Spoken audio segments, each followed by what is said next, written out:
আসসালামু আলাইকুম। এই ভিডিওতে আমি তোমাদের সপ্তম শ্রেণীর জীবন ও জীবিকা বইয়ের 10 মিলে করি কাজ এই অধ্যায়টি থেকে আলোচনা করব।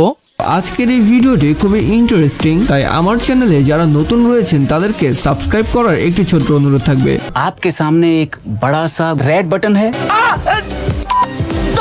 আর আমার চ্যানেলের অলরেডি সাবস্ক্রাইবার যারা রয়েছেন তারা অনেকেই এভাবে ভিডিও দেখে চুপি চুপি পালিয়ে যান, তাই ভিডিওটিতে লাইক করে যাওয়ার একটি ছোট্ট অনুরোধ থাকবে।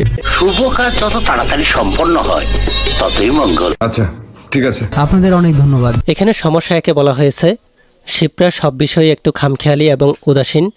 সে গত পরশু স্কুল থেকে বাসায় না ফিরে তার এক বান্ধবীর জন্মদিনের অনুষ্ঠানে চলে যায়। তার বাবা নেই, তবে আর্থিক অবস্থা মোটামুটি ভালো।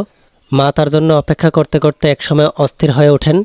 শিপ্রা রাত 9টায় বাড়ি ফিরে এলে মায়ের সঙ্গে অনেক কথা কাটাকাটি হয়।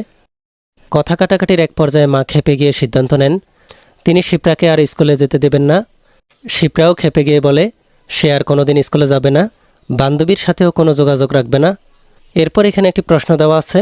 প্রশ্নে বলা হয়েছে শিপ্রার বন্ধু হিসেবে আমরা কিভাবে তাকে সাহায্য করতে পারি। এরপর এখানে নিচে একটি ছক দেওয়া আছে। এখানে বলা হয়েছে সম্ভাব্য উদ্যোগ। আগ্রহ নিয়ে উভয়ের কথা শোনো। পড়াশোনা বন্ধ করে দিলে তার প্রভাব কি হতে পারে তা নিয়ে আলোচনা করো। শিপ্রার আচরণ কিভাবে পরিবর্তন করা যায়, মা কিভাবে শিপ্রাকে সহযোগিতা করতে পারেন ইত্যাদি।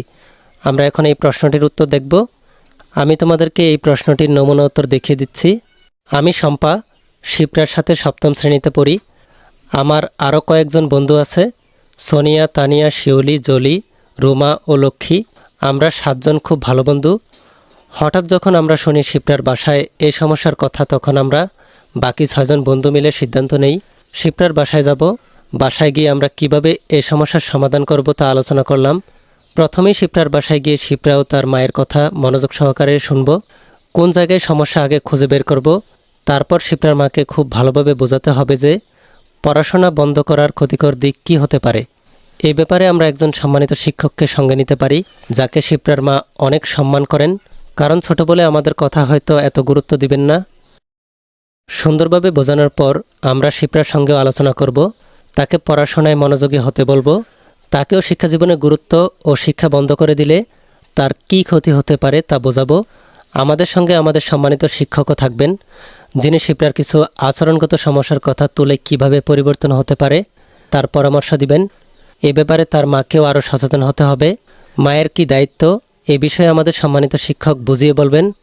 ভালোভাবে বোঝাতে পারলে শিপ্রার মা শিপ্রাকে আবার পড়াতে পাঠাবেন বলে আমাদের বিশ্বাস। আমরা আমাদের বন্ধু শিপ্রাকে আবার আমাদের সাথে পাবো।